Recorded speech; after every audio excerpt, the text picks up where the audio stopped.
All right, let's get right into it. We're talking about that feeling, you know the one I mean, that knot in your stomach when you have to speak in front of people, especially when it's in a language that's not your first.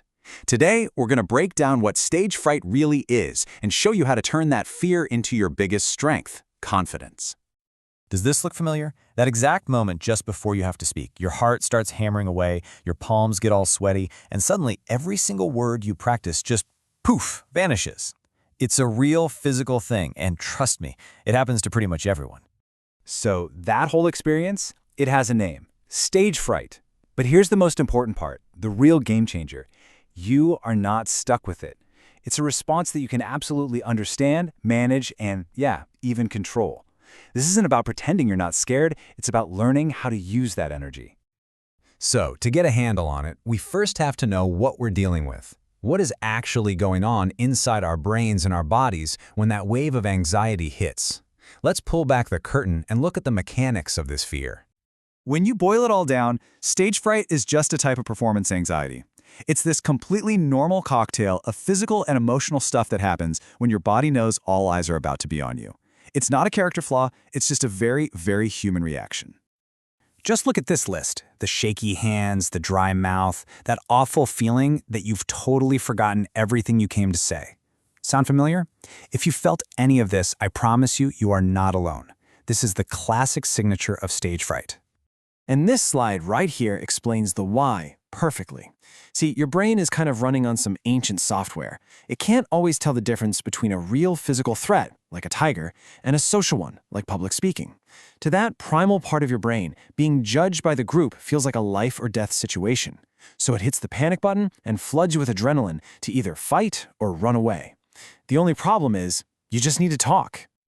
Okay, so now we know what it is and why it happens. That's half the battle. Now we get to the good part, the toolkit.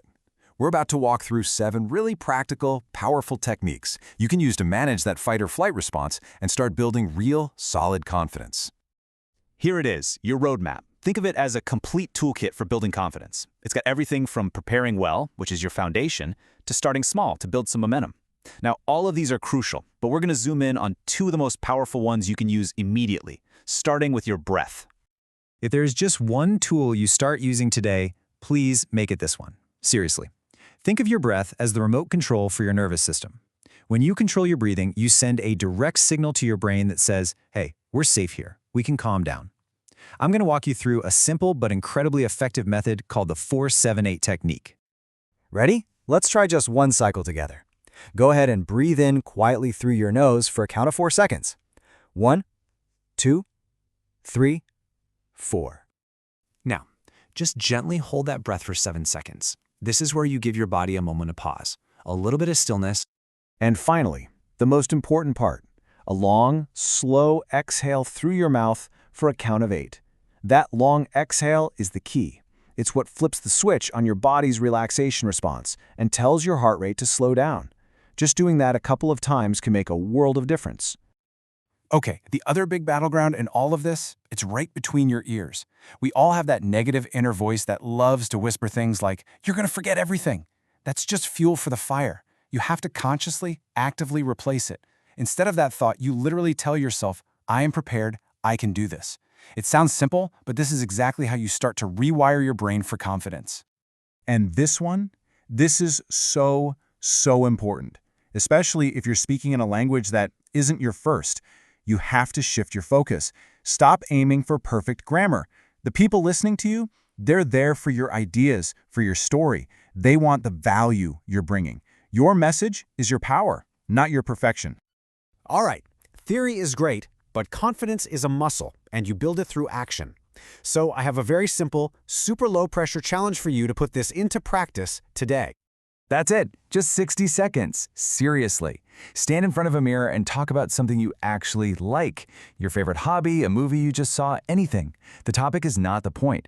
The goal is to practice feeling confident when you speak, just for you. Don't worry about the words. Just practice the feeling. So let's bring this all home. The goal here isn't to kill your nerves. You know, that nervous energy, that's actually a good sign. It means you care. The goal is to transform that wild, chaotic fear into focused, dynamic energy that you can use.